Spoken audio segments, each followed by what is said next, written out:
Assalamualaikum warahmatullahi wabarakatuh. Alhamdulillah wassalatu wassalamu ala rasulillah wa ala alihi wa ashabihi wa man wala, amma ba'd. Menjaga rumah tangga di saat ujian dan kekecewaan. Semua yang lahir di muka bumi ini, sebelum kita membahas tentang bagaimana agar kita bisa menjaga rumah tangga kita dan mempertahankannya, maka yang perlu dilakukan adalah memperbaiki mindset kita tentang kehidupan. Karena ada orang-orang yang kecewa disebabkan pikiran dia yang bermasalah. Ingat, semua yang lahir di muka bumi ini langsung akan merasakan ujian. Proses bagaimana bayi itu di perut ibundanya, yang kadang-kadang di situ pun udah diuji, emaknya juga diuji. Proses ketika dia keluar, bagaimana dia menangis kemudian, itu kan memang ada ujian yang harus dia lewatin. Begitu pula dengan kekecewaan, yang mana tatkala sesuatu yang kita inginkan, sesuatu yang kita harapkan, sesuatu yang kita cita-citakan ternyata tidak sesuai dengan harapan, kita akan kecewa, patah hati, bersedih, berduka cita, bahkan sebagian sampai tingkat depresi, putus asa. Kemudian ada pula yang berusaha mengakhiri kekecewaannya dengan bunuh diri. Anda pernah cerita tentang seorang wanita yang di malam Lebaran, di malam Idul Fitri, tahu-tahu dia dapat WA dari suaminya, "Aku menceraikan kamu." Padahal baju Lebaran yang biasanya orang-orang dibikin seragam, suami, istri, sama anaknya, udah jadi. Besok adalah hari untuk mengenakannya, hari untuk menunjukkan kegembiraan setelah berpuasa selama 1 bulan penuh. Tapi ternyata surat cerai yang dikirimkan kepada istri. Kecewa, berat.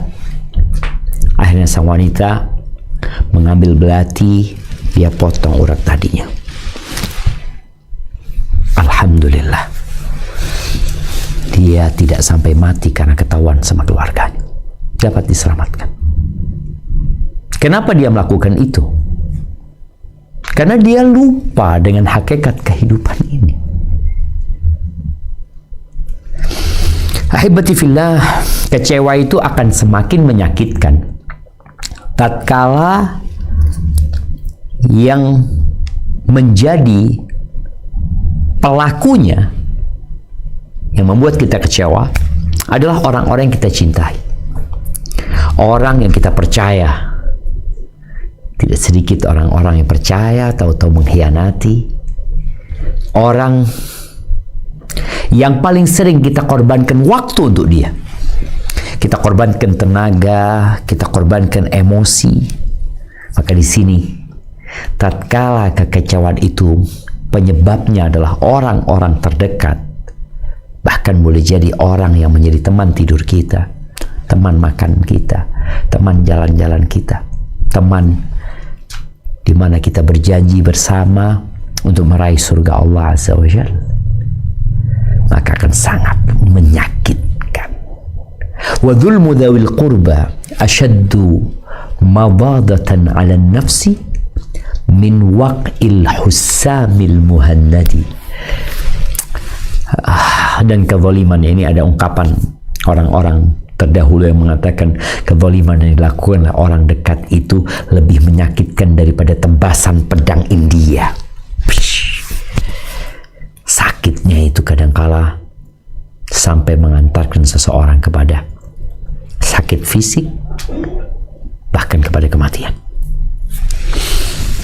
Ahibati fillah, tapi kita perlu tahu bahwa Allah menjadikan kehidupan ini ujian, dan orang-orang terdekat kita ujian juga, bahkan menjadi musuh buat kita. Coba kita buka surat At-Taghabun ayat 14 ya. Surat At-Taghabun ayat 14. A'udzu billahi minasyaitonir rajim. Ya ayyuhalladzina amanu inna min azwajikum wa auladikum aduwwan lakum fahdharuhum wa in ta'fu wa tasfahu wa taghfiru fa innallaha ghafurur rahim. Wahai orang-orang yang beriman, sesungguhnya di antara istri-istrimu dan anak-anakmu ada yang menjadi musuh bagimu. Maka berhati-hatilah kamu terhadap mereka. Dan jika kamu maafkan dan kamu santuni serta ampuni mereka, maka sungguh Allah Maha Pengampun, Maha Penyayang. Tambahkan satu ayat lagi. Innama amwalukum wa auladukum fitnah. Wallahu indahu ajrun azim. Sesungguhnya hartamu dan anak-anakmu hanyalah cobaan bagimu, dan di sisi Allah pahala. Barakallahu fi. Kita lihat ya, bagaimana Allah menjelaskan inna min azwajikum, sesungguhnya ada di antara pasangan-pasanganmu, wa auladikum, dan anak-anak kamu, aduwwan lakum, musuh buat kalian. Musuh, tapi bukan musuh yang ingin menghancurkan kita, tapi kadang-kala musuh yang kelak akan membuat kita kecewa. Pasangan hidup kita, anak-anak kita. Lalu apa kata Allah? Fahdharum, hati-hati menghadapi mereka.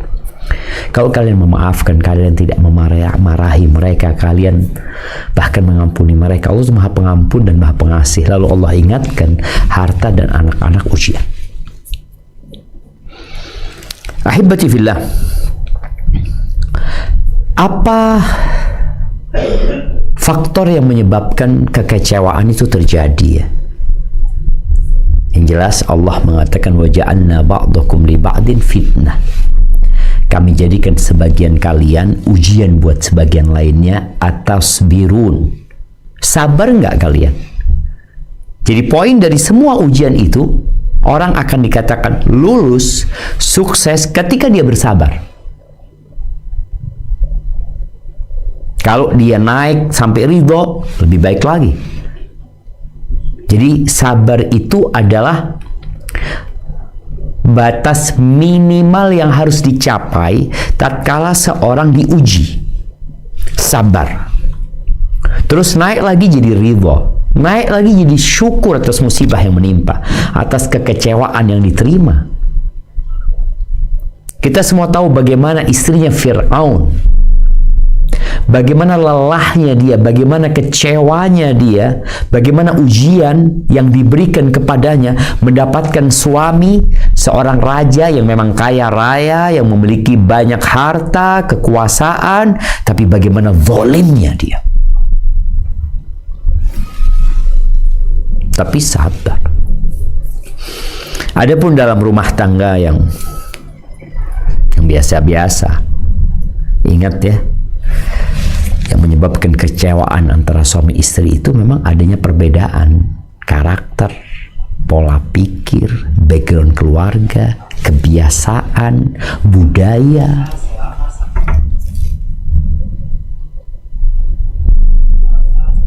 Jadi hal itu terjadi karena memang dua insan ini berbeda, tidak sama. Maka bagaimana mendampingkan dua orang yang memiliki perbedaan? Ya harus memahami bahwa perbedaan antara suami istri ini, antara laki-laki dan wanita, sejatinya adalah untuk ujian dan untuk saling melengkapi agar bisa menuju ke tempat yang lebih indah, yang di situ tidak ada lagi kekecewaan, Kalau di dunia engkau tetap akan kecewa. Bahkan disebutkan bahwasanya 69% dari permasalahan rumah tangga itu nggak ada solusi. Solusinya cuma sabar. Ya udah, memang dia kayak gitu. Dia memang kayak gitu. Kemudian yang menyebabkan kekecewaan juga ekspektasi yang tidak realistis. Artinya harapan yang terlalu tinggi. Jadi semakin harapan kita tinggi, semakin kekecewaan kita akan lebih menyakitkan lagi. Contoh, harapannya aku ingin dapat suami yang lembut, suami yang menyayangiku, suami, oh udahlah, biasanya itu harim-harim tuh, cewek-cewek itu, akhwat-akhwat kalau lagi duduk, mereka masih bujangan, mereka masih belum punya anak, ya, kemudian mereka ngobrol di antara mereka, bagaimana kok kepingin suami kayak apa sih?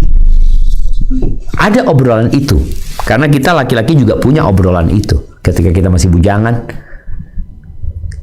antum kepingin nikah dengan orang mana? Contohnya anak kepingin nikah sama orang Bugis. Antum, anak enggak lah. Anak mungkin sama orang Betawi. Mulailah dia sudah menciptakan dalam pikiran dia siapa yang akan jadi pasangan hidup dia. Dari sisi sukunya umumnya. Kemudian dari sisi aku kepingin orang yang sudah mapan, yang udah punya pekerjaan. Tentunya soleh lah, semua ingin yang soleh gitu loh. Tapi nanti ketika suami tahu-tahu di PHK, yang sudah mapan, yang sudah punya rumah, Allah berikan ujian, berantakan dia, kecewanya. Atau tadi kalau ingin suami yang lembut, ya, penyayang, ya bismillah kau cari. Tapi kadang-kala kau nggak lihat itunya, akhirnya kecewa lagi. Kemudian istri, suami ingin istri yang selalu mengerti, menghargai, menghormati, tapi ternyata istrinya kurang ajar. Istrinya tidak menghargai perjuangan suami. Gimana?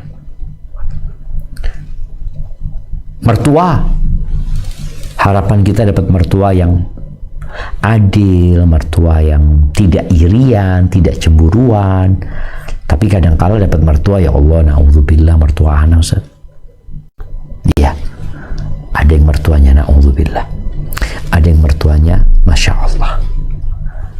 Jadi semua punya standar masing-masing yang sudah dia tanamkan di benaknya. Apabila tidak terjadi seperti yang diharapkan, biasanya akan menimbulkan kekecewaan. Padahal manusia itu diciptakan penuh dengan kekurangan. Nabi SAW mengatakan, la yafraq mu'minun mu'minah. Tidak boleh loh seorang suami yang beriman membenci istrinya yang beriman. In kariha minha khuluqan radhiya minha akhar.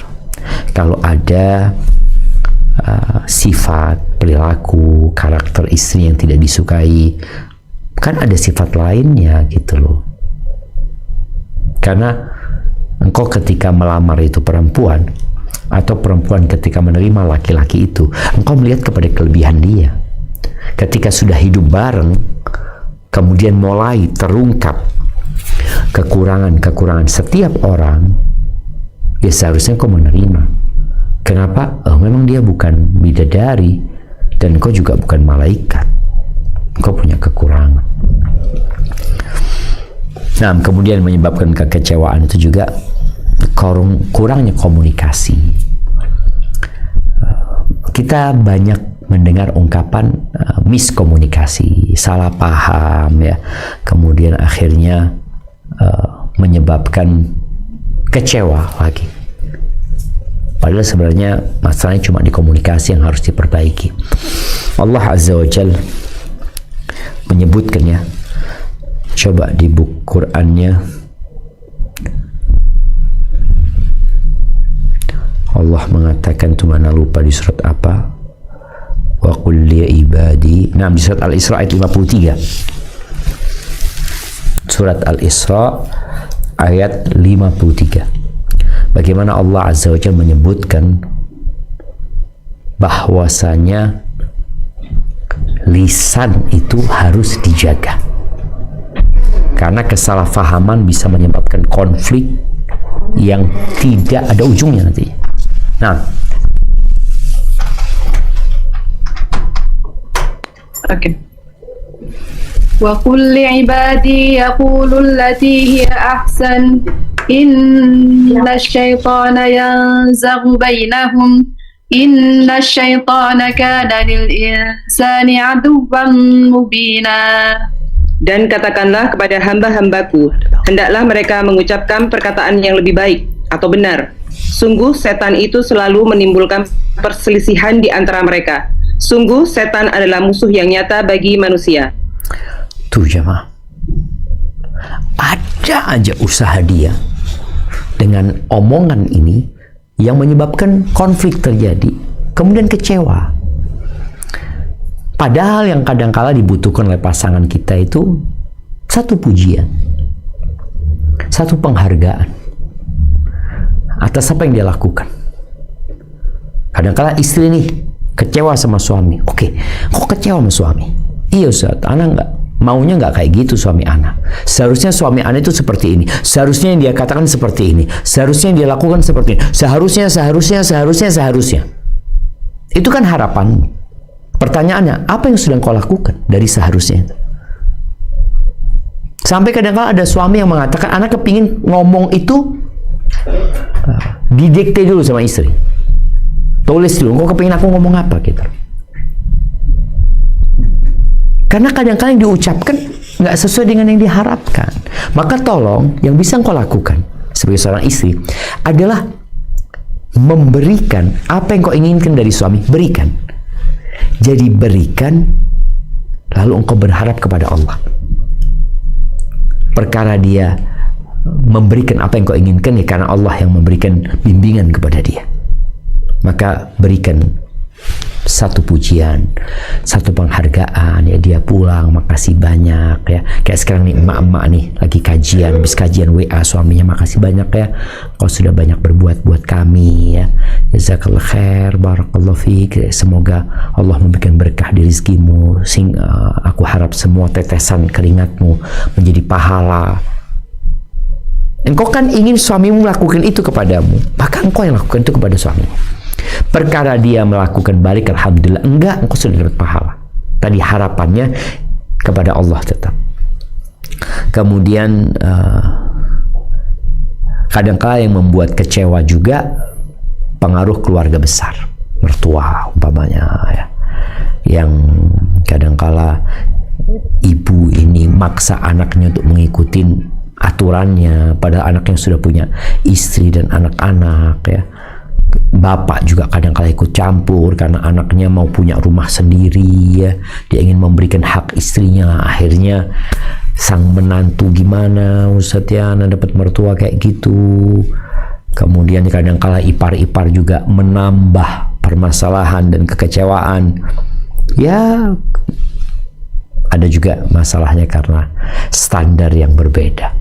Kita masuk ke rumah tangga, ke sebuah keluarga yang standarnya berbeda, yang pemahaman agamanya juga nggak sama, yang beranggapan udahlah, yang penting jadi orang baik walaupun nggak sholat. Gimana jadi orang baik nggak sholat?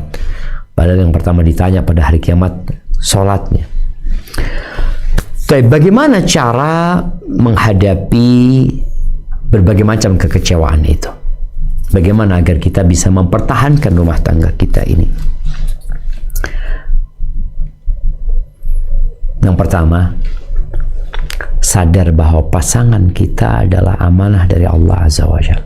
Setelah tadi kita memahami tentang hakikat kehidupan, kehidupan ini ujian, bukan hanya engkau yang diuji, semua orang mendapatkan ujian, dan ujian sudah disesuaikan dengan keimanan setiap hamba, dan engkau menghadapi ujianmu yang kau sendiri.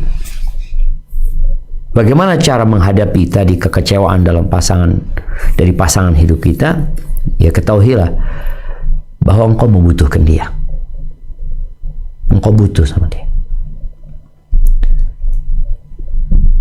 Karena perasaan aku membutuhkan dia, itulah yang menyebabkan orang bertahan. Ana pernah ketemu dengan seorang yang bekerja di Arab Saudi selama 27 tahun. 27 tahun. Anak katakan, Masya Allah, 27 tahun, separuh umur antum di sini. Antum memang ingin seperti itu? Kata dia, enggak Ustaz. Ana butuh.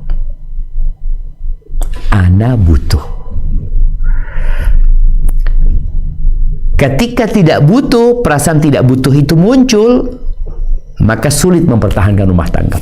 Sampai ada cerita, kemarin kita ikut pelatihan di Surabaya, di antara pesan koordinator Kopertes 4 ya, yang membawai perguruan tinggi Islam se-Jawa Timur ini, dia menyampaikan dia mohon dua. Yang pertama yang akan sampaikan, beliau mengatakan setelah dapat serdos, di mana orang yang serdos itu akan mendapatkan tunjangan bulanan, pesan beliau, jangan ganti pasangan.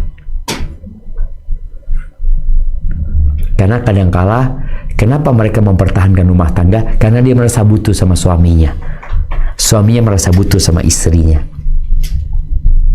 Tapi ketika dia dapat fulus, kebutuhan itu berkurang, sehingga dia berpikir, aku mau bebas. Kebutuhan itu sudah hilang. Yang ada tinggal kemauan. Sudah, aku nggak butuh lagi. Aku maunya bebas.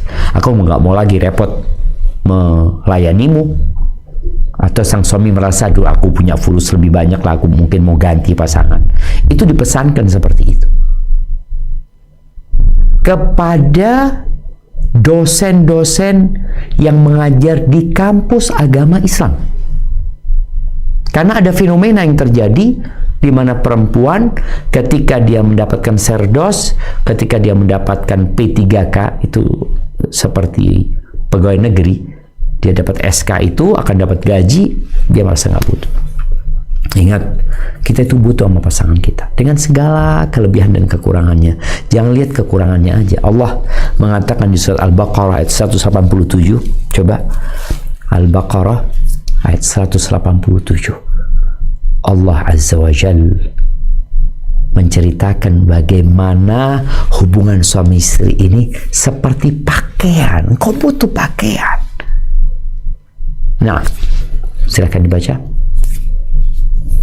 أحل لكم ليلة الصيام الرفث إلى نسائكم هن لباس لكم وأنتم لباس لهن علم الله أنكم كنتم تختانون أنفسكم فتاب عليكم وعفى عنكم فالآن باشروهن وابتغوا ما كتب الله لكم وكلوا واشربوا حتى يتبين لكم الخيط الأبيض من الخيط الأسود من الفجر ثم أتموا الصيام إلى الليل ولا تباشروهن وأنتم عاكفون في المساجد تلك حدود الله فلا تقربوها كذلك يبين الله آياته للناس لعلهم يتقون.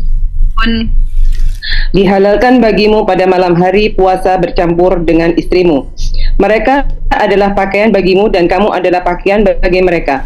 Allah mengetahui bahwa kamu tidak dapat menahan dirimu sendiri, tetapi Dia menerima tobatmu dan memaafkan kamu.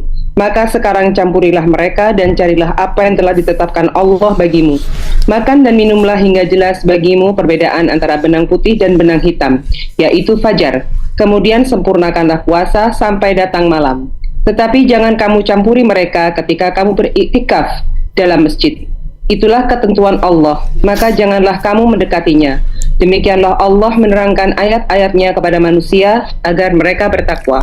Barakallahu fiik. Ini ayat Allah turunkan, Allah jelaskan, Allah terangkan kepada manusia agar manusia bertakwa kepada Allah. Kita tahu perceraian itu tidak disukai. Selama masih bisa dipertahankan, pertahankan. Bagaimana cara menjaganya? Tadi engkau butuh. Allah katakan hunna libasul lakum wa antum libasul lahun. Mereka pakaian buat kalian, kalian pakaian buat mereka juga. Yang namanya pakaian itu, apa tugasnya pakaian? Ana pakai baju ini apa? Buat apa? Untuk menutupi aib ana. Ada kekurangan di diri ana tutupi dengan pakaian. Pakaian itu untuk memberikan kehangatan. Pakaian itu melindungi dari panas. Dan pakaian itu juga untuk berhias. Ada beberapa perempuan yang dia udah janda, ada yang suaminya meninggal, ada yang cerai ya. Dia seperti orang yang kehilangan pakaiannya. Sampai ada yang mengatakan, carikan akulah suami gitu loh, supaya ada yang mengayomiku. Bicara menjadi istri keberapa, dikatakan nggak apa-apa lah, yang penting ada yang ngayomi aku, ada yang bertanggung jawab ya, walaupun dia nggak harus datang ke anak terus, tapi aku punya suami gitu. Ada tempat untuk bersandar. Jadi merasa butuh itu menjadi perekat terkuat rumah tangga. Dan Allah jelaskan pakaian gitu sangat dibutuhkan sekali. Merasa butuh ini ya tentunya dengan pembahasan awal tadi ya, kita harus memahami bahwasanya kita hamba Allah, diciptakan untuk diuji, dan ujian itu tentunya memerlukan kesabaran. Banyak orang tua, mungkin kalau bicara banyak anak salah juga ya, adalah orang tua yang menyekolahkan anak perempuannya tujuannya supaya nanti kalau engkau sudah besar, engkau sudah menikah, engkau punya penghasilan sendiri, jadi kalau suamimu macam-macam, engkau tinggal pisah. Atau kalau suamimu mati nanti gimana engkau? Engkau sudah punya pekerjaan.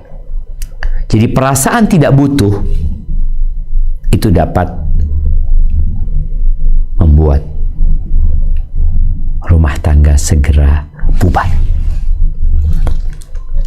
Kemudian agar kita bisa menjaga rumah tangga, kurangi harapan kepada manusia. Terus besarkan harapan kepada Allah Azza wa Jalla. Nabi SAW pernah mengatakan kepada para sahabatnya, satakunu atharah wa umurun tunkiruna. Akan terjadi nanti pemimpin-pemimpin yang pilih kasih, pemimpin-pemimpin yang zalim, dan kalian akan melihat perkara-perkara yang mungkar. Gimana sekarang? Ini pemerintah, ini pemimpin. Anak sebagai rakyat, anak sebagai warga negara, anak punya hak. Oke, engkau punya hak. Pemimpinmu punya hak. Sekarang pemimpin kita tidak memberikan hak kita sebagai warga negara, melakukan kezaliman. Nabi menyampaikan itu kepada para sahabatnya. Lalu mereka bertanya, "Fama ta'muruna?" Terus perintahmu seperti apa? Apa yang harus kami lakukan menghadapi pemimpin-pemimpin yang tidak sesuai dengan harapan? Pemimpin-pemimpin yang tidak ideal, yang tidak memberikan hak kita sebagai warga. Bahkan dia hanya memikirkan, kalau bicara pilih kasih, yang dia pikirkan adalah dirinya, keluarganya. Dan kita melihat ya, pemimpin-pemimpin yang mungkin fokus dengan keluarganya, terjadi nepotisme ketika dia menjadi pemimpin. Apa yang harus kita lakukan? Kata Nabi SAW, a'tuhum haqqahum. Berikan hak mereka. Berikan hak mereka. Artinya haknya mereka, ya kita harus patuh, kita harus taat, kita membela mereka, memberikan nasihat kepada mereka, mendoakan mereka, berikan hak mereka. Terus bagaimana dengan hak kita? Kata Nabi SAW, wasalullaha alladzi lakum. Kalian mintalah kepada Allah yang menjadi hak kalian. Di sini apabila istri kecewa dengan suaminya. Sedangkan dia suaminya, dialah pemimpin di rumahnya yang memiliki hak-hak yang harus ditunaikan sama istri. Istri sakit hatinya. Tapi kau harus melaksanakan tugas-tugasmu. Laksanakan yang menjadi tugasmu. Percayalah bahwa itu bagian dari takdir Allah Azza wa Jalla. Dan mintalah kepada Allah yang menjadi hakmu. Allah akan mengangkat derajatmu dengan kesabaran. Tuh jamaah. Udahlah, ini ujian, aku dapat suami kayak gini. Ya juga bukan hanya engkau yang diuji. Yang ketiga yang perlu dilakukan adalah memaafkan. Meski hati belum sembuh ya. Bicara maaf ya Maya. Subhanallah. Kalau kita melihat Allah Azza wa Jal menyebutkan tentang kriteria orang-orang yang bertakwa, maaf ini menjadi kriteria yang harus selalu ada. Contoh kita akan baca di Ali Imran ayat 134 ya. Di surah Ali Imran ayat 134. Nah, di mana Allah menyebutkan tentang kriteria orang-orang yang bertakwa. Udah dapat? Silakan dibaca. Sudah Ustaz. Nah, Ustaz. الذين ينفقون في السراء والضراء والكاظمين الغيظ والعافين عن الناس والله يحب المحسنين. Yaitu orang yang berinfak baik di waktu lapang maupun sempit, dan orang-orang yang menahan amarahnya dan memaafkan kesalahan orang lain, dan Allah mencintai orang yang berbuat kebaikan. Tuh lihat jemaah. Wal afina 'anil nas. Maafkan orang. Kalau bicara berbuat salah, kita pun pelaku kesalahan, dan manusia itu memang diciptakan membuat kesalahan. Sampai Nabi SAW mengatakan, "Laulam tudhnibu," kalau kalian nggak berbuat dosa, la dhahaballahu bikum, Allah akan mengusir kalian. Wala ja'a biqaumin akharin, Allah akan datangkan generasi yang selanjutnya, yang generasi itu akan berbuat dosa, lalu mereka beristighfar, memohon ampun kepada Allah, dan Allah mengampuni mereka. Nabi SAW kecewa menghadapi kaumnya. Beliau dimaki, disakiti secara fisik, beliau diusir, berangkat ke Taif, diusir juga di Taif.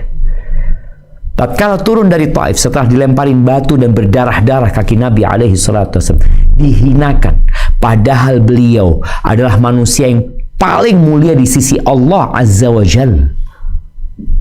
Harapan beliau tentunya Taif menerima dakwah beliau. Beliau datang membawa cahaya, membawa kitab yang nyata, yang memberikan penjelasan yang begitu gamblangnya. Ternyata beliau diusir, dilemparin batu. Lalu datang malaikat Jibril bersama malaikat penjaga gunung. Malaikat penjaga gunung akhirnya memberikan penawaran kepada Nabi SAW untuk menghukum orang-orang yang mengusir beliau dengan ditimpakan 2 gunung kepada mereka. Selesai sudah. Kita biasanya kalau kecewa ingin melampiaskan kekecewaan itu, tapi ternyata sifat orang bertakwa itu nggak kayak gitu. Ketika dia memiliki kesempatan untuk membalas, maka dia malah memaafkan. Ada orang yang tidak bisa balas, dia memaafkan bukan karena ingin memaafkan, karena belum ada kesempatan untuk membalas. Tapi Nabi SAW ditawari. Apa kata Nabi SAW? Bal arju an yukhrijallah min aslabihim man ya'budullah wa la yusyrik bihi syai'an. Aku berharap Allah keluarkan dari sulbi-sulbi mereka generasi yang mentauhidkan Allah dan tidak menyekutukan Allah dengan sesuatu apapun. Itu yang diharapkan. Akhirnya harapan ini tidak berhasil. Ya udah, aku berharap yang lain. Kenapa enggak minta sama Allah? Bal arju, aku berharap sama Allah dikeluarkan dari mereka. Jadi ketika pupus harapan, kita berharap yang lainnya. Allah mengatakan kepada Nabi SAW, fa'fu anhum wastaghfir lahum, engkau maafkan dia, maafkan mereka. Wastaghfir lahum, mintakan ampun kepada Allah buat mereka. Beginilah ketika seorang memaafkan pasangannya, lalu dia berdoa memohon kepada Allah agar pasangannya diampuni oleh Allah Subhanahu wa taala, dia akan tenang hidupnya walaupun ujian tidak selesai. Dan kalau orang punya karakter sulit memaafkan, menyimpan sakit hatinya, biasanya akan menjadi borok dan menjadi bom waktu yang menanti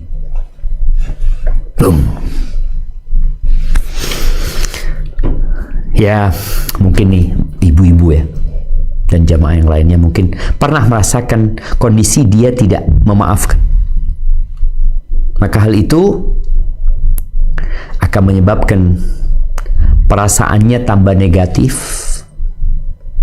tidak nyaman, kemudian masalah juga tidak selesai. Perasaan dia semakin nggak enak, permasalahan semakin kemana-mana biasanya. Contoh nih, istri sakit hati sama suaminya. Suaminya datang pulang kerja. Assalamualaikum. Istri duduk sambil menunduk mengatakan waalaikumsalam. Baik. Suami mungkin datang ngajak salaman, sang istri mungkin salaman tapi dengan wajah yang dingin. Suami mau makan tapi makanan belum disiapin.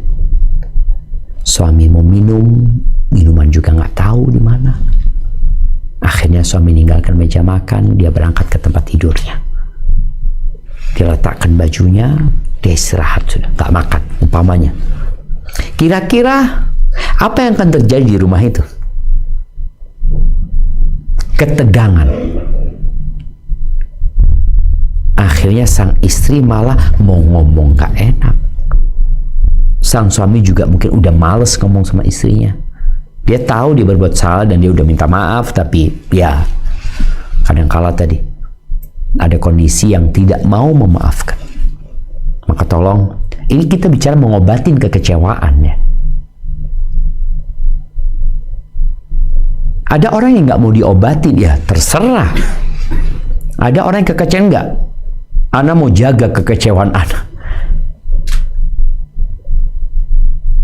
Engkau akan tambah sakit. Tapi ketika mau memaafkan, tadi kita bicara, udahlah, ketika hakmu nggak diberikan, minta sama Allah. Mungkin masalahnya engkau kecewa berat karena terlalu berharap sama suami ini. Hampir semua jamaah pernah mungkin bicara kasar, apalagi laki-laki ya. Laki-laki kenal nggak peka. Laki-laki itu memang nggak bisa dengan kata-kata kiasan, kata-kata sindiran. Mungkin kok, ya Allah, suamiku kok kayak gitu ya, padahal aku berharap gini. Itu laki-laki kayak gitu. Atau yang menyebabkan orang melakukan kesalahan karena dia capek, karena dia lelah.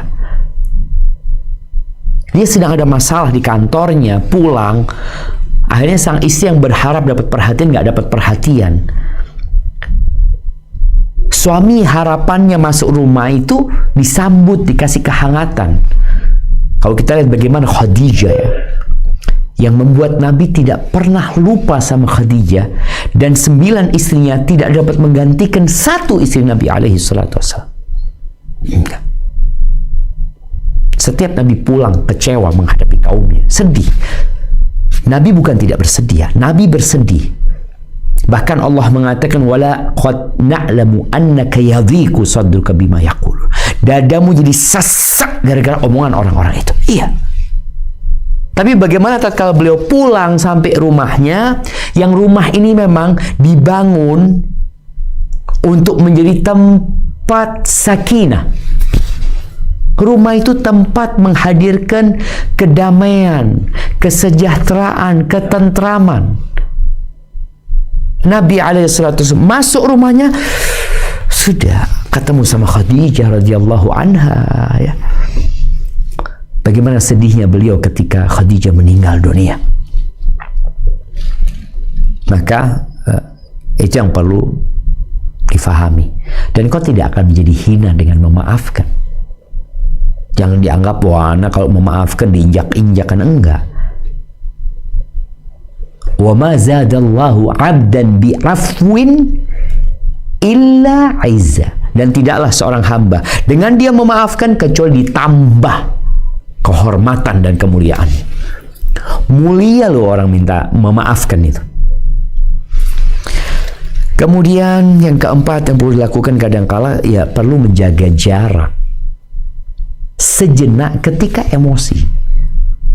Perlu seorang menenangkan diri. Kadangkala memang betul, ya, ketika seorang istri sedang emosi, ya sudah, biarkan, nunggu beberapa waktu. Makanya dalam Islam, subhanallah, indahnya agama Islam ini, diperbolehkan untuk tidak bertegur sapa itu 3 hari 3 malam. Lewat nggak boleh. 3 hari 3 malam. Artinya ada waktu di mana seorang perlu untuk menenangkan diri, menahan emosinya, ya. Bahkan cerita yang insya Allah semua pernah dengar, ya, bagaimana ketika Nabi SAW datang ke rumahnya Fatimah radhiyallahu ta'ala anha, lalu Nabi tidak mendapati SAW, menantunya nggak ada. Biasanya menantunya di waktu itu tidur. Kan orang punya kebiasaan, biasanya tidur di rumah. Nabi SAW datang, melihat tidak ada. Di mana suami putriku? Kadangkala mertua perlu turun tangan. Kadangkala mertua perlu turun tangan bukan untuk memperkeruh kondisi dan keadaan, tapi untuk menjernihkan masalah. Tanya, di mana anak pamanmu? Ghadabani anifan falam yaqin. Tadi ada masalah, marah-marahan lah, dan dia marah sama aku. Ali nggak tidur di rumah. Ternyata Ali tidur di masjid, dicari sama Nabi SAW. Kemudian Nabi datang menjumpainya, tidak memarahinya, tapi bagaimana menjalin komunikasi sama menantunya ini dengan cara yang membuat suasana menjadi cair. Nabi mengatakan, kum abaturab, bangun wahai bapaknya debu, karena Ali tidur radhiyallahu ta'ala anhu tanpa alas. Dia menggunakan selendang, kemudian ketika selendangnya tersingkap, punggungnya terkena debu Masjid Nabawi. Jadi sama, suami istri jangan memaksakan untuk berdiskusi di saat emosi sedang meninggi. Bukan waktunya diskusi. Orang kalau marah itu sebagian akalnya tertutup. Yang ada emosi yang meluap-luap, kemudian kadang-kala berakhir dengan kekecewaan yang panjang. Seorang suami yang kecewa sama istrinya mungkin, ya, kemudian dia marah, dia sudah menceraikan istrinya 2 kali, dia nggak kuat loh, dia katakan, aku ceraikan engkau 3. Setelah kembali dia sadar dengan semua akalnya, lalu dia menyesal. Mulailah dia mencari fatwa yang melegalkan bahwasanya marah itu tidak menjadikan ucapan cerai itu jatuh. Ada. Maka tadi perlu ketika seorang emosi itu untuk menjaga jarak. Udahlah, sang istri mungkin masuk kamar, sang suami karena kondisinya nggak baik-baik saja tidur bersama anak-anak ya. Kalau tadi Ali tidur di masjid. Nah, jadi kadangkala diperlukan waktu untuk merenungkan diri, untuk diam, tidak berbicara, dan harapannya setelah kondisi kembali normal bisa diajak diskusi. Ingat Rasul SAW itu mendiamkan istrinya 1 bulan, bersumpah untuk tidak mendatangi mereka 1 bulan, namanya ilah. 1 bulan adalah waktu yang cukup semuanya merenungkan diri, karena Nabi SAW mungkin bahasa sekarang sedang proses mendesain ulang rumah tangganya. Ada yang sudah bertahun-tahun berumah tangga, kadang-kala kayaknya perlu diperbaiki rumah tangga ya. Ada kondisi yang memang kita perlu mendesain ulang, dan prosesnya kadang-kala berdiam, jaga jarak. Bahkan kalau kita lihat di surat An-Nisa ayat 34, ketika Allah Azza wa Jalla menyuruh suami mendidik istrinya, salah satu caranya adalah wa'taziluhunna fil madaji', pisah ranjang. Itu proses. Tapi kemudian bagaimana menjaga rumah tangga di tengah kekecewaan? Kadang-kala engkau harus curhat untuk melampiaskan isi hati. Tempat yang paling selamat untuk curhat, insya Allah nggak akan bocor kemana-mana, yang insya Allah akan ada solusi dalam setiap curahan hatimu adalah curhat kepada Allah Azza wa Jalla. Di surat Yusuf ayat 86, bagaimana Nabi Yakub ya, mengobatin kekecewaan beliau kecewa sama anak-anaknya. Bagaimana nih anak-anak yang dibesarkan oleh ayahnya dan bundanya, yang dimakan oleh orang tuanya, kemudian mereka bersekongkol melakukan konspirasi untuk memisahkan Yusuf dari bapaknya. Kemudian setelah itu Yusuf dijual, mereka bikin kebohongan ini dan itu. Kecewa Nabi Yakub alaihissalam. Ini anaknya sendiri, darah dagingnya sendiri, melakukan itu kepada bapak. Kalau orang jauh, kekecewaannya ya biasalah, memang nggak suka sama anak. Loh, ini anakku sendiri. Ini orang yang hidup di rumah ini. Ini anak yang aku gendong ketika kecil. Ini anak yang aku suapin. Ini anak yang aku sekolahkan. Nih, ada banyak kita telah melakukan kebaikan kepada anak itu. Tapi ternyata dia mengecewakan. Lalu mau curhat sama siapa? Apa kata Nabi Yakub di surat Yusuf ayat 86?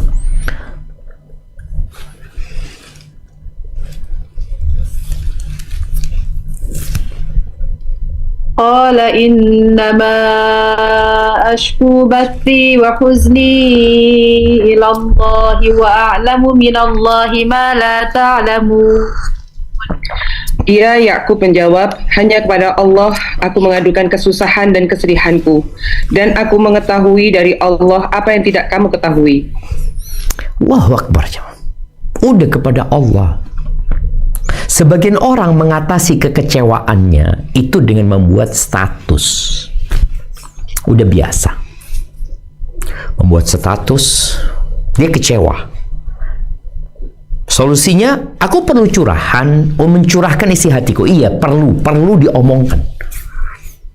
Pernah melihat potongan video seorang yang sedang curhat sama Allah. Dia jelaskan, ya Allah kayak gini masalahnya, ya Allah kayak gini, ya Allah kayak gini, ya Allah. Allah tahu dengan semua permasalahannya. Tapi hamba ini diperintahkan untuk mengajukan permintaan.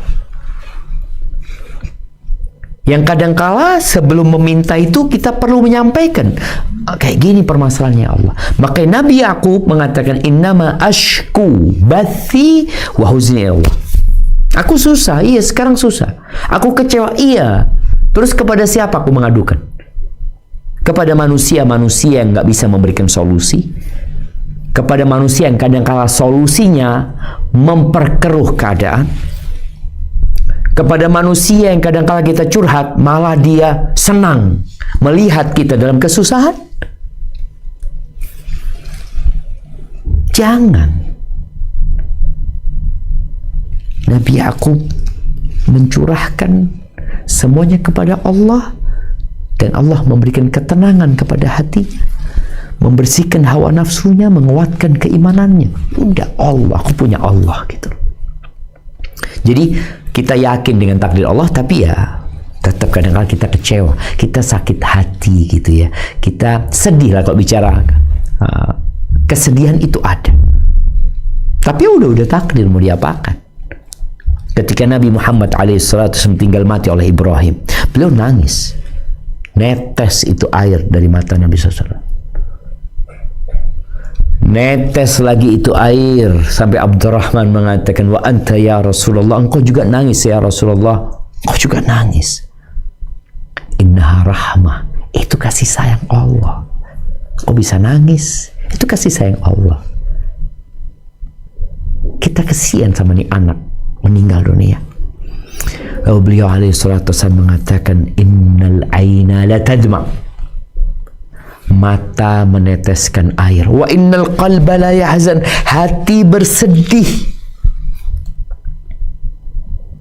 wala naqulu illa ma yarda rabbuna, tapi kita tidak berkata kecuali ucapan yang Allah itu ridha. Wa inna bifiraqika ya Ibrahim la mahzunun, wahai Ibrahim, kami dengan berpisah dengan kau itu sedih, kami sedih, tapi takdir Allah azza wajalla. Maka ingat, adukan kepada Allah azza wajalla. Kau punya masalah. Sebagian kita ketika punya masalah lupa sama Allah, atau sebagian ada yang kecewa sama Allah, berburuk sangka sama Allah, padahal Allah itu lebih sayang sama kita daripada semua yang ada di alam semesta ini. Kemudian yang keenam,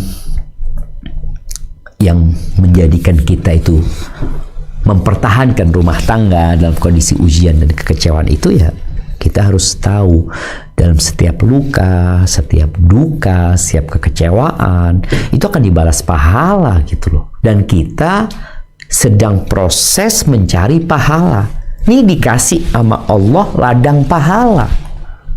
Dengan apa? Dengan pasangan yang tidak sesuai dengan harapan. Itu jadikan ladang pahala. Nabi alaihissalatu wasallam mengatakan dalam hadis riwayat Imam Bukhari dan Muslim, ma yusibul muslim min nasabin wala wasabin wala hammin wala huznin hatta syauka yushakuha illa kaffarallahu bihi khataya. Tidaklah seorang muslim ditimpa oleh kelelahan, nasab, capek Ustaz, anak ngurusin rumah ini nggak dibantuin sama suami, ana masih harus membantu suami mencari nafkah, suami kurang peduli, lelah Ustaz, ana juga sakit, ana juga galau, ada kecemasan, ada duka, ada kesedihan. Terus jadi apa semua nih? Penyakit, kelelahan, kesedihan, kegalauan, kecemasan, hatta syaukuha, kadang-kala kita kena duri, kadang-kala emak-emak motong sayuran kena tangannya, kadang-kala goreng, ada minyak goreng yang kena tangannya, ada aja gitu loh kehidupan ini. Nah, itu jadi apa?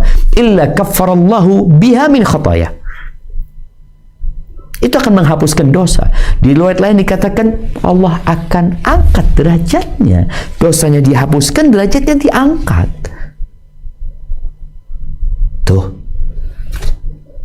Jadi dalam kekecewaanmu, dalam kesedihanmu, dalam kelelahanmu, kepayahanmu, di situ ada secercah cahaya yang menjadikanmu dihapuskan dosanya dan diangkat derajat.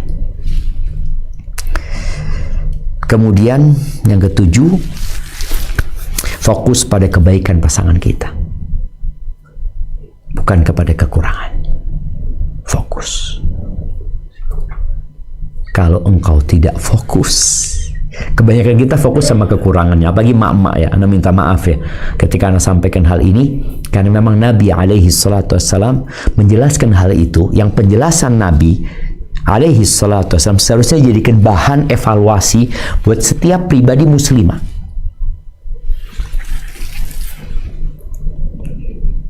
Ketika Nabi alaihi salatu wassalam mengatakan uritun nar, tampakkan kepada aku neraka. Fa idza aktsaru ahlihan nisa. Kebanyakan penghuni neraka itu wanita. Apa penyebabnya? Yukthirna la'an. Mereka suka memaki. Suka kelepasan lisan. Gara-gara kecewa. Iya. Gara-gara sedang dapat ujian, nggak kuat, nggak tahan, maka dia melampiaskan kekecewaan itu dengan melaknat, memaki, menghinakan, keluar kata-kata yang menyakitkan. Banyak deh, bukan dikit. Wa yakfurnal ashir, dan kufur kepada suaminya. Mereka tidak kufur kepada Allah. Perempuan ini sholat 5 waktu, mungkin rajin puasa, rajin kajian nih. Di hari Selasa boleh jadi selalu datang kajian. Tapi kalau sudah urusan kecewa sama suaminya, Nabi alaihissalatu mengatakan, kalau kau berbuat baik kepada dia sepanjang masa, lalu dia melihat kekuranganmu, kau melakukan kesalahan, apa yang akan dilakukan sama dia? Dia lupa dengan semua kebaikan suami, lalu mengatakan, aku nggak pernah melihat kau menyenangkan hatiku. Adalah kelebihan suami, ada, yakin. Tahu nggak, kau nggak akan memilih dia. Maka tolong fokus kepada kebaikan, kepada kelebihan, kepada hal yang positif. Kekurangan sama, kau punya kekurangan juga. 69% ya, berdasarkan penelitian, ada masalah-masalah dalam rumah tangga yang memang nggak ada solusinya. Solusinya apa? Melihat kepada kelebihan. Antum melihat ya, perusahaan bisa maju itu karena bosnya atau pimpinannya itu melihat kepada kelebihan anak buahnya. Ini fulan punya kelebihan ini punya kelebihan ini. Fulan itu bagus di bab ini, tapi kalau bab ini kayaknya kurang. Terus gimana? Ya sudah, untuk yang kekurangannya diambil dari sini. Dan suami istri saling melengkapi. Mereka punya kekurangan, punya kelebihan. Dan boleh jadi yang kita benci, yang kita tidak sukai, di situ ada kebaikan. Kemudian ya kadangkala kalau yang menjadi sumber permasalahan itu adalah mertua. Kecewa kita dapat suami kayak gini, mertua kayak gitu. Apa yang harus engkau lakukan? Bantulah suamimu berbakti sama orang tuanya. Engkau memang nggak wajib berbakti sama mertua, engkau wajib berbakti kepada kedua orang tuamu. Tapi engkau punya kewajiban menghargai, menghormati suamimu, dan mudah-mudahan dengan engkau menghargai orang tuanya, membantu suami berbakti, akan tercipta yang namanya keluarga yang harmonis. Walaupun ada luka di sana, jangan bicara keluarga yang harmonis itu nggak ada masalah ya, tetap ada masalah di sana. Seorang menantu, kau nggak perlu membenci, jadikan itu sebagai ladang pahala. Engkau tidak perlu melawan kepada mertua ya, yang melawan itu hanya akan menambah masalah ya. Nggak perlu membuka aib juga. Aku punya mertua kayak gini, nggak perlu. Kau nggak perlu gibahin mertuamu. Lalu Anda mau cari solusi. Benar. Dengan siapa engkau menceritakan kekurangan mertuamu? Dan jaga hubungan. Kalau memang harus jaga jarak, karena kadang-kadang tadi udah dibahas dalam kekecewaan, kadang-kadang kita perlu juga jarak. Tapi tetap berbakti ya. Dan ingat, pasangan kita tidak sempurna. Istri kita juga bukan bidadari, dan yakin bersama kesulitan ada kemudahan. Bersama kekecewaan ada solusi. Wa may yattaqillah yaj'al lahu makhrajan. Barang siapa bertakwa kepada Allah, pasti Allah kasih jalan keluar. wa yarzuqhu min haitsu la yahtasib. Allah akan kasih rezeki dari arah yang tidak disangka-sangka. Wa may yatawakkal 'ala Allah, dan barang siapa menyerahkan kepada Allah, bertawakal kepada Allah, fahuwa hasbuh, Allah yang akan mencukupi. Innallaha balighu amri, Allah akan menyampaikan urusannya ini. Semua sudah ditetapkan ketentuannya. Engkau harus percaya dengan takdir Allah. Engkau harus yakin kenapa engkau ada di muka bumi ini, dan engkau harus memiliki sebuah keimanan bahwa semua akan berakhir. Di sini tempat beramal, tempat berlelah-lelah, tempat kecewa, tempat ujian. Besok tempat engkau memetik semua kekecewaan, semua dukamu, dengan pahala yang tidak terhingga. Makanya penghuni surga akan mengatakan, alhamdulillahilladzi adhaba annal hazan. Segala puji bagi Allah yang mengusir segala kekecewaan, kesedihan, patah hati. Akan datang waktunya. Tapi sekarang selamat berjuang. Barakallahu fiik. Itu mungkin dapat Anda sampaikan. Kita masuk ke sesi tanya jawab. Tafadhali. Barakallahu fiik Ustaz. Assalamualaikum warahmatullahi wabarakatuh. Waalaikumsalam warahmatullahi wabarakatuh. Nah, pertanyaan pertama dari Sydney nih Ustaz. Izin bertanya, apakah seorang istri boleh membela atau berpihak kepada kedua orang tuanya sendiri? Karena terkadang orang tua sang suami sering menyakiti perasaan orang tua si istri seperti meremehkan. Padahal di dalam Islam kita harus taat kepada suami, tapi kita tidak tega melihat kedua orang tua kita yang harus sering mengalah korban perasaan demi membahagiakan hati suami. Dan terkadang seorang suami kurang respek kepada orang tua kita, dan kita sebagai anak perempuan ingin juga melihat kedua orang tua kita bahagia. Tapi sebaliknya kita dituntut harus menghormati orang tua suami kita. Bagaimana ini? Jazakallah khair. Bagaimana jemaah? Ya itulah ujian. Bagaimana menghadapi ujian itu? Tadi yang sampaikan, gak perlu kita melawan, gak perlu kita membuat barrier ya antara kita sama mereka, gak perlu kita menumbuhkan kebencian. Terus apa solusinya? Memaafkan. Orang itu memaafkan, selesai urusannya. Oke, anak punya mertua memang kayak gini. Alhamdulillah bapak ibu kita mau mengerti. Alhamdulillah. Boleh jadi bapak ibu kita juga memaafkan, karena dia tahu ini ladang pahala buat aku. Oke, takdirnya punya besan yang kayak gitu. Takdirnya punya menantu yang kurang respek, yang kurang peka. Kita punya banyak pilihan. Yang pilihan itu semuanya kembali kepada keimanan tadi, berkaitan dengan kehidupannya. Kemudian kita mulai berbuat baik, berharap kepada Allah Azza wa Jalla. Tadi kalau memang mertua banyak tuntutan ini dan itu, engkau lakukan yang bisa engkau lakukan. Engkau muliakan mertuamu, engkau muliakan suamimu. Suami kurang respect, engkau berbuat itu karena Allah. Karena sebagian manusia tetap berpikir aku. Manusia itu Allah mengatakan wa uhdiratil anfusus syuh. Jadi manusia itu memang punya sifat individualisme. Dia memikirkan dirinya. Adapun orang-orang yang sudah sampai tingkat iman kepada Allah begitu tingginya, wa yu'thiruna ala anfusihim walau kana bihim khasasah. Mereka akan mementingkan orang lain padahal dirinya butuh. Aku butuh juga. Oh sudah, tadi kan aku butuh juga untuk berbakti sama orang tuaku. Aku ingin orang tuaku juga dimuliakan, dihormati. Di saat itu nggak didapatkan, udahlah, oke. Aku akan fokus mementingkan suami, mementingkan keluarganya. Bapak ibu sabar ya. Boleh jadi bapak dan ibu, kita akan sabar nak, asalkan engkau bahagia.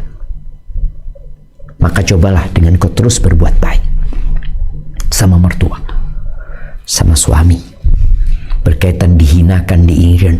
Jadi ada kondisi membela itu menambah masalah, tapi diam dan mengalah menyelesaikan masalah. Kan intinya bagaimana masalah ini selesai. Cuma tadi manusia itu punya ego. Ana nggak tega atau ana nggak rela, ana nggak terima. Tapi ketika engkau mengatakan jazakallah khair, barakallahu fiik, ya insyaallah kita akan memperbaiki, insyaallah ya. Kalau memang mungkin bapak ibu ya dapat besan seperti orang tua saya yang mungkin tidak sesuai dengan harapan, Anda minta maaf ya, memang kami adanya seperti ini. Sudah, mengalah, merendah sampai mereka nggak bisa ngomong. Dan itu salah satu solusi yang memang Allah Azza wa Jalla ajarkan menghadapi orang-orang yang membuat kita kecewa. Apa kata Allah Azza wa Jalla? Idfa' billati hiya ahsan. Balaslah keburukan dengan yang lebih baik, dengan kebaikan. Fa idzal ladzi bainaka wa bainahu adawatun ka'annahu waliyyun hamim. Permusuhan yang terjadi antara engkau sama dia nanti bisa berubah menjadi persahabatan, ya, bisa berubah. Antum lihat bagaimana Umar bin Khattab yang sangat benci sama Nabi Muhammad SAW. Bagaimana Amr bin As yang dia mengatakan gak ada orang yang lebih aku benci daripada Nabi Muhammad SAW. Bahkan kalau aku bisa membunuh beliau, aku akan bunuh dia. Tapi bagaimana kemudian hatinya luluh, lembut, mencintai Nabi SAW. Dengan Nabi terus berbuat baik gitu loh. Berbuat baik, berbuat baik. Dengan berharap kepada Allah. Tapi kalau engkau berbuat baik berharap sama dia, yang ada tambah kecewa. Maka bagaimana kita menata hati untuk berbuat baik dengan harapan Allah kasih di setiap luka, di setiap kecewa, di setiap kesedihan, di setiap kelelahan. Ada penghapusan dosa di situ dan ada pengangkatan derajat. Tapi engkau harus korban perasaan. Sabar. Barakallahu fiqna.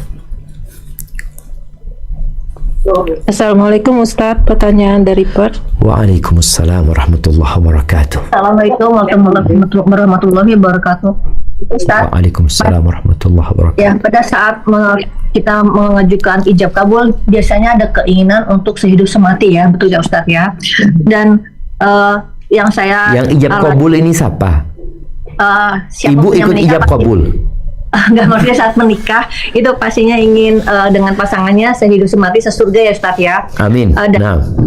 Iya betul. Dan saya melihat bahwa kebanyakan para perempuan itu jika suaminya meninggal memilih untuk tidak menikah lagi, memutuskan untuk menikah lagi karena ingin berjodoh sampai dengan di surga, katanya dengan pasangan terakhir ya Ustaz ya.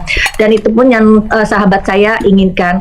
Tetapi ternyata takdir berkata lain Ustaz, bahwa teman saya kena autoimun sehingga akibat tulang di leher dan almarhum dan meninggal. Dalam waktu yang tidak terlalu lama ternyata suaminya menikah lagi Ustaz. Saya membayangkan apakah almarhum kecewa dengan keputusan menikah lagi yang berarti tidak sesurga lagi dengan almarhum. Tunggu, Afwan. Yang menikah ini suaminya? Yang menikah lagi karena sahabat saya meninggal Ustaz. Siap. Jadi kan keinginan sahabat saya ingin sehidup semati dengan suaminya. Bagaimana menyikapinya Ustaz? Terima kasih. Masya Allah, barakallahu fiik. Iya. Jadi berkaitan dengan perempuan, istri ya. Istri ini akan bersama suami terakhirnya. Kalau suami boleh memiliki istri yang lebih dari satu. Ketika istrinya masih hidup, dalam posisi istrinya masih hidup, dia boleh nikah lagi. Dan kalaupun nanti mati, sang suami akan bersama istri-istrinya apabila masuk surga Allah Azza wa Jalla. Jadi kalau dikatakan tadi istrinya ini meninggal lebih dulu, jadi nggak ada masalah, dia tetap akan sama suaminya. Yang bermasalah apabila yang meninggal lebih dulu adalah suaminya, karena istri ini nggak bisa punya dua suami, tapi suami bisa punya lebih dari satu istri. Ketika Abu Darda mau meninggal dunia, Abu Darda ya dia pernah punya istri Ummu Darda yang tua meninggal dunia, kemudian punya istri lagi yang lebih muda, Ummu Darda. Ketika sakit parah, sang istri mengatakan, aku ingin bersamamu sampai surga. Kata suaminya, idzan la tankihi ba'di. Kalau gitu engkau jangan menikah setelah aku meninggal dunia. Akhirnya meninggal Abu Darda. Dan Ummu Darda dilamar oleh orang-orang besar. Khalifah pun melamar. Nggak mau. Karena dia tahu perempuan tuh nggak bisa punya dua istri. Dia tetap mau sama suaminya. Tapi kalau yang meninggal istrinya dulu, kemudian suaminya menikah lagi, atau dalam kondisi hidup suaminya punya istri lebih dari satu, mereka kan bersama suaminya. Jadi insya Allah nggak ada masalah kalau dikatakan ingin sehidup semati, tetap ya, seorang wanita yang meninggal lebih dahulu, dia akan bersama suaminya. Karena bicara suami yang terakhir, ya dia kan nggak nikah lagi memang. Adapun suami, maka dia akan bersama istri-istrinya. Barakallahu fiik. Mungkin sebagian mengatakan, kok gitu Ustaz ya? Memang seperti itu kehidupan ini Allah buat. Ketika seorang wanita punya 3 laki-laki, bagaimana pandangan orang?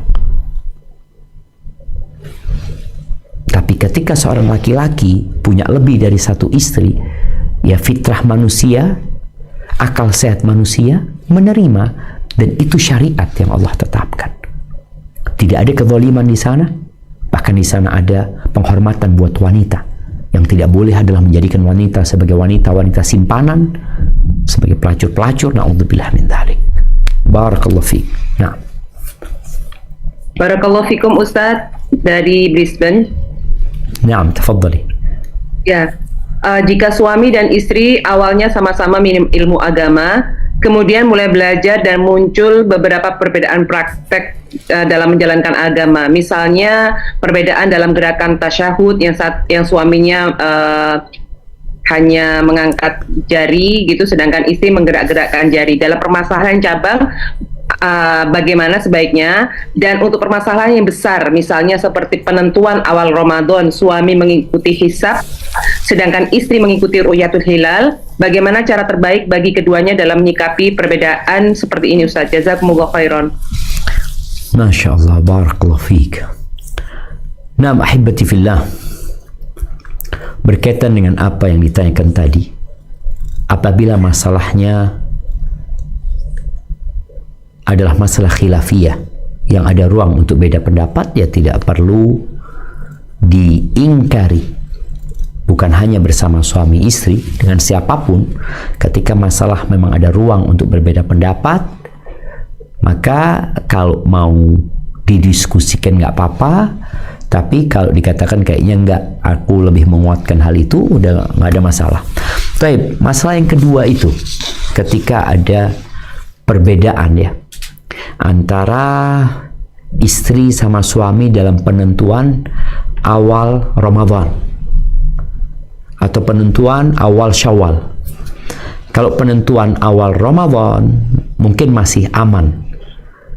Tapi kalau penentuan akhir Ramadan, di mana itu ada bulan Syawal, apa yang harus dilakukan istri apabila suaminya sudah berbuka sedangkan dia masih puasa?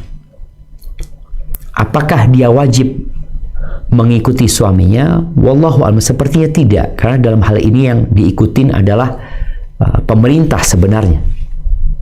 Dan kita tahu ketika pemerintah itu memilih satu pendapat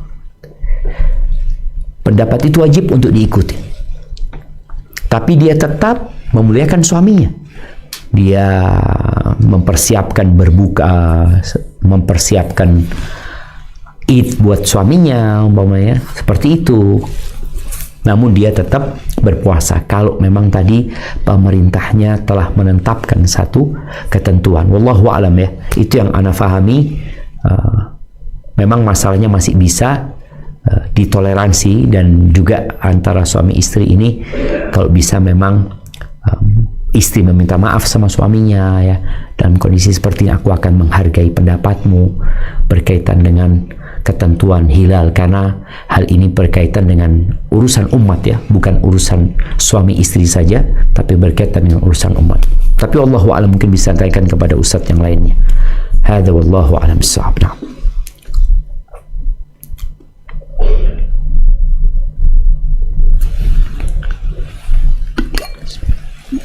Assalamualaikum Ustadz.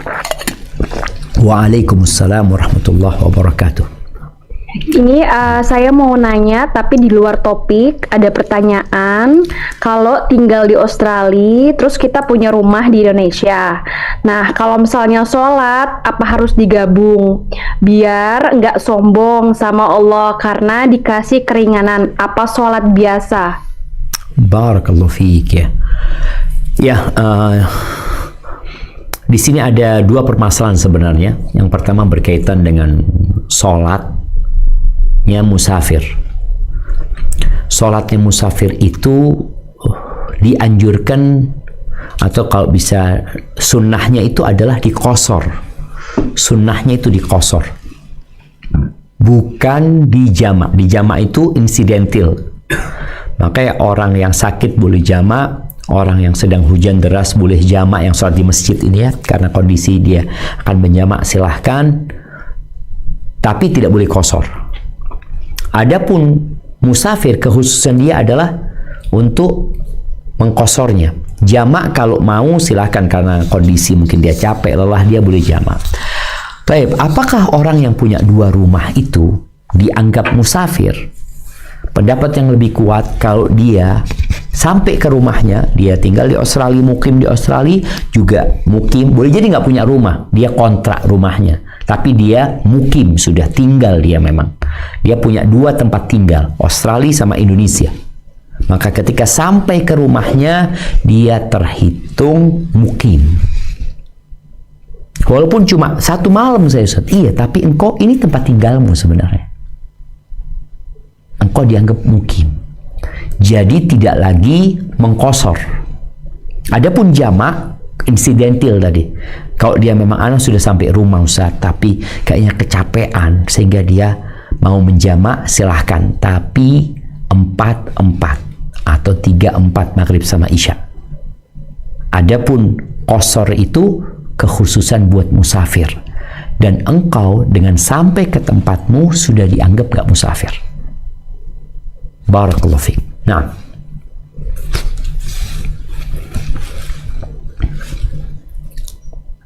Assalamualaikum warahmatullahi wabarakatuh, Ustadz dari Kuala Lumpur. Waalaikumsalam warahmatullahi wabarakatuh.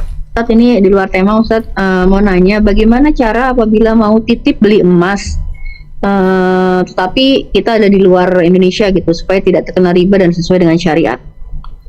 Barakallahu fiik. Nah, iya, kalau bicara titip itu bisa kita cari keluarga, kita cari orang kenalan ya, cari teman, uangnya ditransfer ke dia, nanti dia yang beliin. Jadi diwakilkan, mewakilkan orang untuk membeli.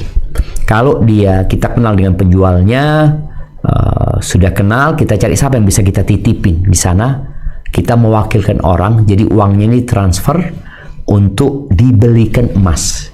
Jadi kita akadnya bukan beli emas, tapi akadnya kita titip mewakilkan fulan, fulanlah yang membelikan emas. Jadi nggak ada masalah. Jadi taukil itu diperbolehkan. Wakil ini dengan penjual itu nanti akadnya akan kontan, yadan biyadin, karena ya memang ada di situ orangnya gitu loh. Jadi itu yang diperbolehkan. Jadi bukan kita beli titip sama orang itu, enggak, tapi kita mewakilkan orang untuk membelikan buat kita. Jadi transaksi dilakukan antara wakil dengan pemilik barang, dengan penjual gitu ya. Hadza wallahu a'lam bissawab. Nah, Barakallahu fiik Ustadz, ini kembali dari Sydney. Naam, tafadhali. Mau tanya, apa benar Allah tidak suka jika kita banyak menolak orang yang datang untuk melamar anak kita karena alasannya memang belum pas gitu Ustadz. Misalnya banyak itu, misalnya ya Ustadz, lebih dari 10 gitu Ustadz. Apa ada konsekuensinya? Jazakallah khair. Barakallahu fiik ya. Ana nggak tahu ya, tapi yang ada dalam hadis Nabi SAW, Nabi mengatakan alaihi salatu wassalam, idza atakum man tardawna dinahu wa khuluquhu fa ankihu. apabila datang kepada kalian seorang yang kalian ridho, kalian sukai agama dan akhlaknya, maka nikahkan. Jadi agama dan akhlaknya itu menjadi poin penting. Illa taf'alu, kalau kalian tidak melakukan itu, takun fitnatun fil ardi wa fasadun arid, maka akan terjadi fitnah di muka bumi ini dan kekacauan yang besar. Jadi ketika menolak orang yang seharusnya diterima, maka akan terjadi kerusakan. Nah, ini yang mungkin tadi bahasanya Allah nggak suka gitu loh. Tapi kalau ternyata yang datang itu belum pas gitu loh, belum pas dari sisi apanya, coba dilihat. Kalau nggak masalahnya Ustadz, kita kan nggak apa-apa milih laki-laki yang tampan, kita kan nggak apa-apa milih menantu yang punya duit, boleh. Tapi ingat, fokusnya kepada agama dan akhlak. Jangan sampai akhirnya engkau menerima laki-laki yang tampan dan kaya walaupun agama dan akhlaknya kurang, tapi karena tampan dan kaya akhirnya diterima. Itu yang akan berdampak nanti terjadi kerusakan dan kekacauan di keluarganya, di muka bumi secara umum, karena orang-orang baik ditolak. Jadi insya Allah kalau nolaknya itu disebutkan karena faktor agama dan akhlaknya yang kurang, nggak ada masalah. Malah seharusnya kita memilihkan anak kita, menikahkannya dengan orang yang bertakwa. Kalau ternyata belum ada orang yang bertakwa yang datang. Barakallahu fiik. Assalamualaikum Ustaz. Putaran kedua dari Pat. Assalamualaikum warahmatullahi wabarakatuh. Naam, tafadhali. Bagaimana menjaga anak-anak agar tidak terdampak saat orang tua menghadapi ujian rumah tangga, Ustaz? Barakallahu fiik. Masya Allah. Naam. Ini menjadi tugas yang berat buat orang tua ya. Bagaimana ketika ada ujian dalam rumah tangga antara suami istri, antara bapak sama ibu, bagaimana anak-anak supaya tidak terdampak. Yang pertama perlu dilakukan adalah berdoa, memohon kepada Allah Azza wa Jalla agar diselamatkan anak-anaknya, rumah tangganya diselamatkan. Maka banyak baca doa, Rabbana hab lana min azwajina wa dzurriyyatina qurrata a'yun waj'alna lil muttaqina imama. Yang kedua baca hasbunallah wa ni'mal wakil. Hasbunallah wa ni'mal wakil. Katakan la haula wa la quwwata illa billah. Kemudian yang ketiga, ada permasalahan-permasalahan yang ketika suami punya masalah atau bermasalah ya, maka sang ibu kalau bisa tidak cerita kepada anak-anaknya. Karena ada suami yang akhirnya marah sama istrinya gara-gara setiap ada permasalahan anaknya diikut sertakan, diceritai, karena dia cari tempat curhat. Akhirnya anak-anak benci sama orang tuanya, padahal tadi semua orang punya kesalahan gitu loh. Tapi istri adalah pakaian gitu loh. Jangan kemudian dibuka pakaian suaminya, disampaikan kepada anak-anaknya, sampaikan kepada orang tuanya, teman-temannya. Enggak. Tadi, agar anak-anak tidak terdampak, engkau tetap pakaian. Selama engkau masih istri, engkau pakaian. Engkau harus jadi pakaian yang menutupi. Maka tadi, jangan sampai anak-anak menjadi tempat curhat orang tuanya, kecuali kondisi memang yang anak-anak sudah paham, udah besar, dan anak-anak udah tahu, sehingga anak-anak bisa diajak komunikasi. Tapi kalau anak-anak itu masih kecil, yang ada mereka hanya kecintaan kepada ibunya, sehingga dia memberikan solusi dengan berpisah aja lah, ini dan itu. Yang keempat, ketika memang ada yang marah, kau berusaha untuk masuk ke kamar, engkau tetap memuliakan suamimu seperti itu. Dan yang kelima, kalau sampai terjadi perceraian, sampaikan kepada anak-anakmu dengan yang namanya takdir, iman kepada takdir. Karena iman ini akan membuat orang jadi lebih lega menghadapi kenyataan. Barakallahu fiik. Nah, ya barakallahu fiik Ustadz. Dari Brisbane putaran kedua, bagaimana hukum berselonjor menghadap Ka'bah ketika berada di Masjidil Haram? Misalnya saat tawaf dan menepi karena kaki sangat pegal, lalu kita meluruskan kaki menghadap Ka'bah sementara kanan kiri penuh dengan jamaah. Apakah hal tersebut diperbolehkan?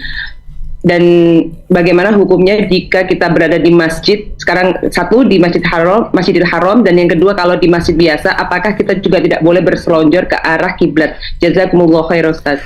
Masya Allah, barakallahu fiik. Nah, kalau Anda lihat memang ada di beberapa adab yang disampaikan, itu berselonjor ke arah kiblat itu termasuk yang kurang menghormatin, kurang menghargai, apalagi kalau sedang di Mekah umpamanya. Wallahu a'lam bishawab. Yang ada arahan dari Nabi alaihi salatu wassalam itu adalah kita tidak boleh menghadap ke kiblat, membelakangi kiblat ketika sedang buang hajat kita. Itu yang tidak diperbolehkan. Adapun berselonjoran ke arah kiblat termasuk yang ya nggak ada masalah ya, kalau memang mungkin sebagian ulama menganggapnya sesuatu yang kurang baik saja, bukan haram ya, bukan haram, mereka menganggap hal itu kurang baik. Di majelis sebenarnya yang perlu diperhatikan ketika kita bermajelis sama teman-teman kita, lalu kita kecapean, lalu kita harus menyelonjorkan kaki kita, maka hendaklah kita minta maaf dulu, minta maaf ya aku mau selonjoran ya, karena dianggap memang kurang etis dalam majelis. Di dalam majelis kurang etis ketika orang selonjoran. Tapi kalau tadi apalagi ketika dia selonjoran di depan Ka'bah karena memang kondisinya capek lelah, insya Allah nggak ada masalah. Itu yang Ana tahu. Alhamdulillah. Yahdikumullah yuslih balakum. Walaupun mungkin ada beberapa teman yang madhabnya Hanafi, Ana sering juga kenal di Masjid Nabawi ya, sama orang ditegur, nggak boleh gitulah. Sebenarnya mereka bukan mengangkat haram ya, mereka hanya melihat itu adab lah, adab. Tapi apakah adab itu adalah adab yang memang harus dikerjakan? Wallahu a'lam bishawab, sepertinya tidak harus. Juga termasuk yang dilarang adalah nyelonjorkan kaki ke depan Al-Quran ya. Ini termasuk adab. Al-Quran, kadang-kadang Al-Quran di depan, kita selonjoran kaki kita ke sana, karena itu kurang etis juga. Ini babnya bab adab. Barakallahu fiik. Sepertinya itu menjadi pertanyaan terakhir. Ustaz, Pak Isa kurang 2 Ustaz. Kurang Melbourne BKL, bisa nggak? Siap. Bismillah. Assalamualaikum. Ya, silakan. Assalamualaikum Ustadz. Waalaikumsalam warahmatullahi wabarakatuh. Ini saya mau tanya, jadi kan waktu Melbourne ini, Australia ini kan kadang kan berubah-berubah gitu kan. Namanya? Yang berubah itu apanya? Berubah jamnya. Jamnya jam berubah. 1 jadi jam 2. Jadi kayak saving the light.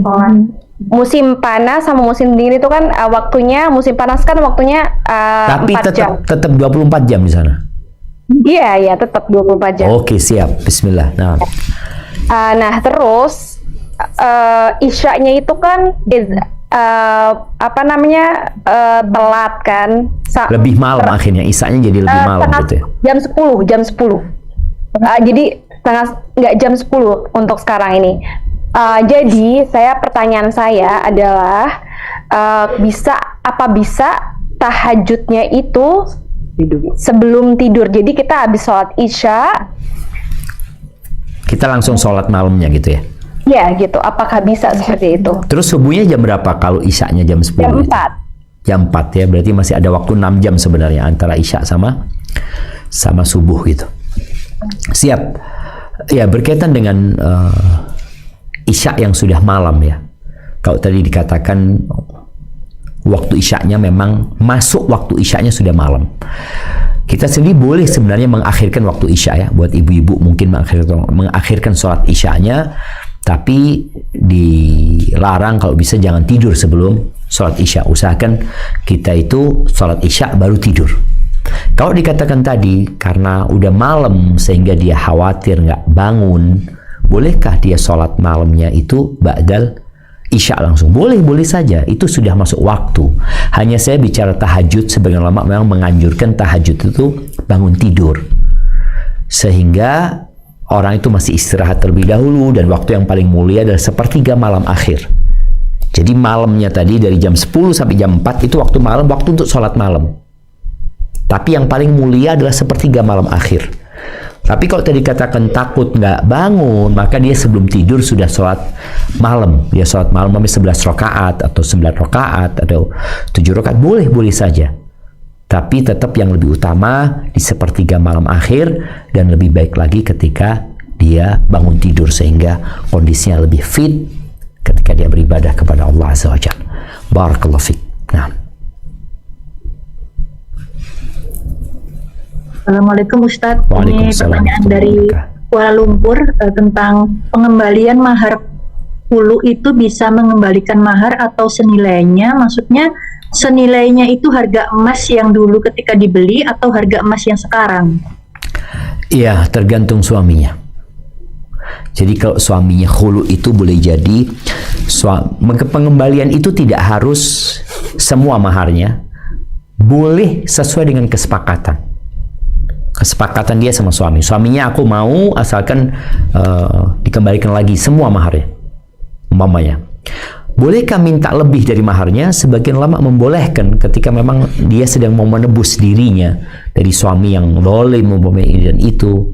Tapi ini ketika istri yang mau khulu ya. Dan boleh pula sang suami umpamanya berapalah, kasih 10.000 nggak apa-apa, seperangkat alat sholat balikin, nggak ada masalah. Jadi kalau bicara berapa jumlahnya, maka boleh sesuai dengan kesepakatan yang dilakukan. Boleh dengan kesepakatan yang dilakukan. Berapa banyaknya, ya silahkan disepakati. Suami mungkin minta semua maharnya, mungkin dia minta sebagiannya, mungkin dia juga sekedar formalitas ya, karena khulu harus ada yang dibalikin, ya udah apa aja lah. Semua yang bisa dianggap mahar boleh dikembalikan kepada suaminya, dan khulu terjadi nantinya seperti itu. Hadza wallahu a'lam bissawab. Ini dapat kita kaji pada kesempatan kali ini. Sampai berjumpa kembali. Subhanakallahumma wa bihamdika asyhadu an la ilaha illa anta astaghfiruka wa atubu ilaik. Wassalamualaikum warahmatullahi wabarakatuh.